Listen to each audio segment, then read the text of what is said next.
भाई साहब बच्चों से छीन के खेल रहे हैं। सुबह जहाँ से शुरुआत की थी मैं आज अभी वहीं पे हूँ। गुड मॉर्निंग गाइस, आज है 5 तारीख 5 अक्टूबर 2019। इधर का भी देख लो ये। और हम लोग निकल रहे हैं अभी गोविंद घाट गुरुद्वारा से। ये जो तबाही देख रहे हैं आप, वो रिसेंटली 1 महीने पहले यहाँ पे एक बादल फटा था, उसकी वजह से है। तो शाम के टाइम उतरते समय बहुत हैवी बारिश हुई, जिसकी वजह से हम लोग रुके बीच में एक ढाबे में और फिर हमने 5 बजे चलना स्टार्ट किया। एंड रोड इतनी ख़तरनाक थी कि जो आगे भाई बता रहे थे वो बोल रहे थे कि ऑलमोस्ट स्लाइडिंग रोड से हम क्रॉस करते हुए यहाँ आए हैं। तो अभी आज का प्लान है, हमें पहुँचना है बद्रीनाथ। कैसे करके पहुँचना है वो तो अभी ऊपर जाके ही पता चलेगा।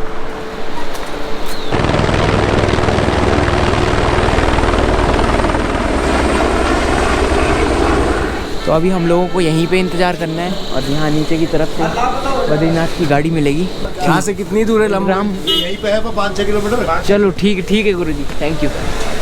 तो अभी पीछे जो हैं उन्होंने बताया कि हम लोगों को रामबगड़ तक गाड़ी पकड़नी होगी, और क्योंकि आज इलेक्शन है तो गाड़ियाँ नहीं मिलने वाली हैं, गांव का इलेक्शन चल रहा है। तो रामबगड़ तक हम लोग चल रहे हैं पैदल। उसके बाद देखते हैं, गाड़ी मिलती है तो अच्छी बात है, अदरवाइज़ बद्रीनाथ पैदल। आप तो कितना पैदल चल के आ रहे हैं, पूरा गढ़वाल पैदल घूम रहे। दोस्तों मैं आपके साथ अपना गुरुद्वारे का पूरा एक्सपीरियंस शेयर करता हूँ। घांगरिया में पहली बार मैं गुरुद्वारा में रुका, अंधेरा हो गया था, हालत ख़राब थी अपनी। तो जब हम लोग गुरुद्वारा की लाइट मुझे दिखाई दी तो पहली बार लाइफ में ऐसा लगा, गुरुद्वारा मुझे घर जैसा लगा कि शेल्टर। काफ़ी अच्छा मेरा एक्सपीरियंस था। एंड वो आपसे कुछ बदले में मांगते भी नहीं हैं। हम जा रहे हैं ऊपर पर्वत की तरफ। अच्छी खासी धूप खिली है, जूते सूख जाएंगे क्योंकि इतने दिन से सारे कपड़े सब गीले हैं। तो आज वैसे पब्लिक व्हीकल तो चल नहीं रही है, तो प्राइवेट व्हीकल से ही पूरी रोड घिरी हुई है। अभी तो मैं पैदल चलने के मज़े ले रहा हूँ क्योंकि मज़ा तो आ रहा है। सोचा नहीं था बद्रीनाथ पैदल जाऊँगा। ऊपर आते समय एक चीज़ का ध्यान रखें, अगर आप आ रहे हैं, देखिए मैं तो आया ऑफ सीज़न, बारिश ना हो इसलिए मैं ऑफ सीज़न आया। मैं क्या, सभी लोग ऐसे ही आए, फिर भी बारिश हुई। मौसम का कुछ कह नहीं सकते हैं। पहाड़ों में सबसे बड़ी चीज़ जो मैंने फेस की कि पल पल मौसम बदल रहा था। तो आप लोग अगर 1-2 दिन के लिए आ रहे हैं तो ठीक है, 10-15 दिन या उससे ज़्यादा के लिए आ रहे हैं तो एक चीज़ याद रखें, हल्के कपड़े लेके आएँ। थोड़ा सा आपको शॉपिंग करनी पड़ सकती है अगर आप फ्रिक्वेंट ट्रैवलर हैं या प्लान कर रहे हैं ट्रैवल करने का, क्योंकि इसके घर जाने के बाद मैं ये जो भारी भरकम जैकेट है इनको घर के लिए रखूँगा। ट्रैवलिंग के लिए लाइट वेट होती है, डिकैथलॉन से जैकेट लूँगा। भाई जी रामबगड़ कितनी दूर होगा? लामबार का है यहाँ से 3-4। ठीक है, धन्यवाद। खुल जाएगा भैया, सामने है ना पांडुकेश्वर। हाँ रुक जाना, अभी 10-15 मिनट में खुल जाएगा। ठीक है भाई जी, ठीक है, ओके, धन्यवाद। तो ये भाई बता रहे हैं कि रामबगड़ पास ही है, और ये एक ऐसी लोकेशन है जहाँ सब बोलते हैं कि थोड़ा सा भी बारिश हो जाए तो रास्ता ब्लॉक हो जाता है। तो सामने रामबगड़ से यहाँ तक जाम लगा हुआ है, तब तक हम लोग मंदिर होके आते हैं। तो दोस्तों ये है योग बद्री। लेजेंड्स के अनुसार पांडवा के पिताजी पांडु ने ध्यान किया था और अपनी अंतिम सांसें ली थी। But archaeological survey of India के अकॉर्डिंग जो यहाँ उन्हें प्लेट्स मिली वो इंडिकेट करती थी कि वो कत्यूरी डायनेस्टी से है, और जो इसका अपर पोर्शन है ये बुद्धिस्ट कल्चर से काफी मिलता जुलता है। एक बार ये इसने दे दिया। राजा दे करोगे, बच्चों से छीन रहे हैं ये। कल तक कभी जल्दी लाओ, मैच चलने लग गया पीछे। तो ये है पांडुकेश्वर विलेज। चलते चलते हम लोग पांडुकेश्वर पहुंच गए, जहाँ पे थे योग बद्री। अच्छा, आज वोटिंग है ना, प्रधान, ग्राम प्रधान। ठीक। तो आज उत्तराखंड में ही है ना? हाँ, ग्राम प्रधान पांडुकेश्वर। हाँ जी। तो अभी चुनाव पुराने स्टाइल से होते होंगे गाँवों में ना? वही पर्ची डाल के ठप्पा मार। चलिए ठीक है भाई जी, धन्यवाद। तो अभी आगे रास्ता जाम है, इसलिए आप ये गाड़ियों का पूरा काफिला देख सकते हैं। चलते चलते हम लोग एक ऐसी पॉइंट पे पहुंच गए हैं जिस तरफ एक तरफ तो एक गांव है और दूसरी तरफ बहुत ही गजब का पहाड़। दोनों तरफ ब्यूटी ही ब्यूटी है। तो आगे तो व्हीकल रोड तो बंद है, इसलिए हम लोग पैदल रास्ते ही आगे निकल रहे हैं। इसलिए हम जो लैंडस्लाइड है उसको क्रॉस करेंगे, हर समय ब्लॉक हो जाता है। ये है वो लैंडस्लाइड एरिया। सभी लोग आगे बढ़ रहे हैं फुल स्पीड में और ऊपर से काम चल रहा है।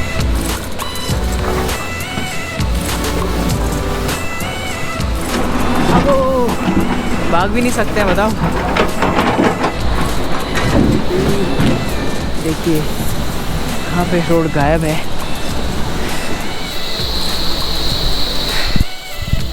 अपने साथ तो ये हो गया कि पंच केदार के साथ साथ बद्रीनाथ भी हम पैक कर करके जा रहे हैं। आज का सबसे मुश्किल ट्रैक ख़त्म हो गया है। अब हम लोग को फ्लैट चलना है।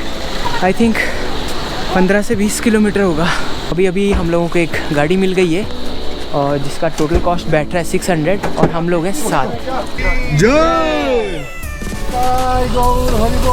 हरी हरी बोल। तो गाइज हम लोग पैदल चल ही रहे थे। हमें इफ्को हरि कृष्णा टेम्पल से ये 3 लोग मिले जो बद्रीनाथ की तरफ जा रहे थे और लकीली हम लोगों ने एक प्राइवेट व्हीकल को रोक लिया था और इस तरीके से नई टीम बन पड़ी और इनोवा में सवार होके हम लोग निकल पड़े बद्रीनाथ को। तो हम लोग पहुंच गए बद्रीनाथ और वो लोग तो निकल लिए अपने रास्ते। अभी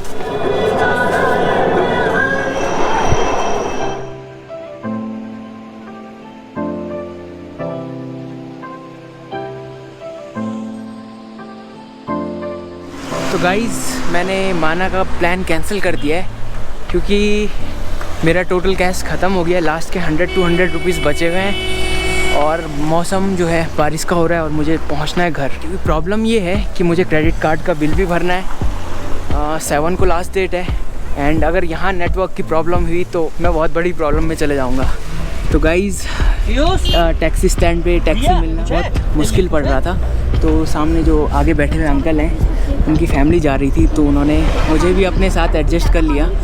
अभी देखते हैं जहाँ तक जीप जाती है वहाँ तक मैं चलूँगा। मैं वापस रामबगड़ पहुँच गया हूँ एंड लकीली जो फैमिली आगे जा रही है उनकी वजह से मैं यहाँ पहुँचा हूँ। उन्होंने मेरे से किराया भी नहीं लिया जीप का, जिसके लिए बहुत बहुत थैंकफुल हूँ मैं।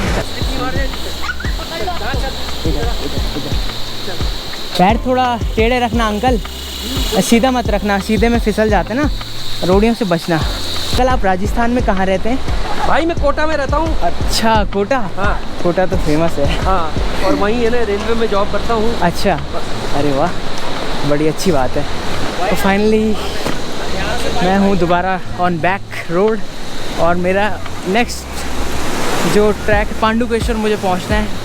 आज जो लेसन मैंने सीखा, बहुत ही इम्पोर्टेंट लेसन सीखा, वो था रिमोट एरियाज़ में जा रहे हो तो कैश अपने साथ लेके रखो क्योंकि ऊपर चाहे एटीएम हो ना हो, अगर कुछ भी गड़बड़ होती है तो सबसे पहले एटीएम आउट ऑफ सर्विस हो जाता है।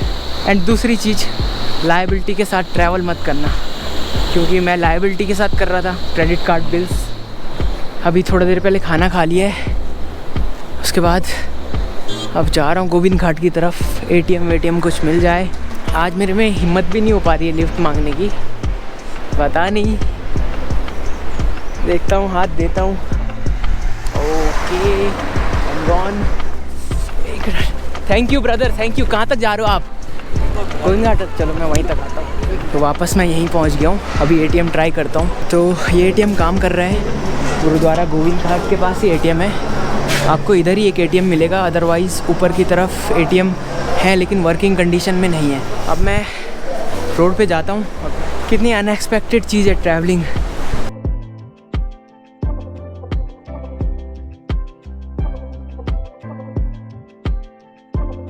तो इस समय मैं जोशीमठ पहुँच गया हूँ। एक जीप मिल गई थी, अभी देखते हैं कोई लिफ्ट और देता है तो ठीक है और आगे बढ़ूँगा, अदरवाइज़ इधर ही फंसना पड़ेगा।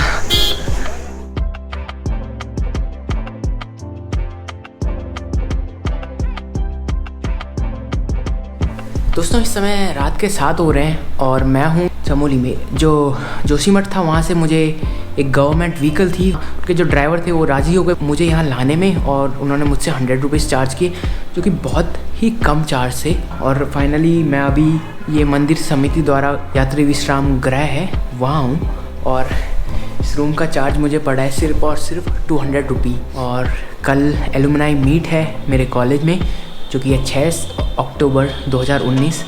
मैं चाहता हूँ ये अटेंड करूँ, इसलिए मैंने माना को स्किप कर दिया। अदरवाइज़ बद्रीनाथ में मेरा एक दोस्त है मयंक, उसका होटल था। मुझे कैश की प्रॉब्लम थी, वो कैश अरेंज करवा सकता था अपने लिए। तो अब एट द एंड क्या बात करना चाहूँगा मैं, कितना खर्चा मेरा इस सब जर्नी में हुआ। 20 तारीख को मैं निकला था और आज है 5 तारीख। तो अभी तक का मेरा एक्सपेंस हुआ है अप्रॉक्सीमेटली 10,000। जो ये ऐप है, ये देखिए, ये एक ऐप है स्पेंडिंग कैलकुलेटर, इसमें मैंने सब कुछ एंट्री की है, कहाँ पे क्या क्या खाया। तो ये अभी दिखा रहा है कि 1000 रुपये बचे हैं, बट मेरे पर्स में कैश ख़त्म हो गया था, यानी 10,000 रुपीज़ पूरे कंप्लीट यूज़ हो चुके थे। कुछ एंट्रीज थी लाइक मंदिर में मैंने दान में डाल दिया हो, या फिर कहीं पे गुरुद्वारा में मैंने कुछ किया हो, तो वो एंट्रीज़ मैंने नहीं की थी। तो ओवरऑल कैश में 10,000 रुपये लेके चला था, जो कि कम्प्लीटली ख़त्म हो गया। प्लस 2,000 रुपये और निकाला, जिसमें से 200 का ये रूम पड़ा, 60 रुपीज़ का खाना, अप्रॉक्सीमेटली 11,000 आप लगाइए। मैंने पंच केदार किया, जिसमें Kedarnath, Madhmeshwar track, Tungnath track, Rudranath track and Kalpeshwar and एक त्रियुगी नारायण है, वहाँ भी मैं गया जहाँ शिव पार्वती का विवाह हुआ था। वहाँ भी मैंने ट्रैक किया, क्योंकि वहाँ से लेकर नीचे सोनप्रयाग तक एक ट्रैकिंग रूट है। अगर आप शुरू से बने हुए हैं मेरे साथ तो आपने देखा होगा मेरी क्या हालत ख़राब हुई थी। एंड उसके बाद तो मुझे कई लोगों ने ज्वाइन किया, जिनकी वजह से काफ़ी स्पेंडिंग कम हुई। And at the end today, आज का तो आपने देख ही लिया होगा कैसे सुबह से लेकर अनएक्सपेक्टेडली सब कुछ होते हुए यहाँ पे एंडिंग हो रही है। उम्मीद है आपको मेरा ये सफ़र अच्छा लगा हो। तो बस दोस्तों, अब मैं मिलता हूँ आपसे एक अगले सफ़र में, एक नई जगह, नए सफ़र के साथ। तब तक के लिए घूमते रहिए, मुस्कुराते रहिए और एंजॉय कीजिए लाइफ को। बाय। और हम लोग अभी एंटर कर गए हैं अंदर माना की तरफ। अभी गिर गए हैं, तो अभी हम लोग के बहुत ज़्यादा पानी गिर गया। अभी तो थोड़ा बहुत डाउट भी था, वो भी ख़त्म हो गया। हमारे सारे पाप धुल गए यहाँ से। पाप नहीं है, मतलब हम पापी नहीं है।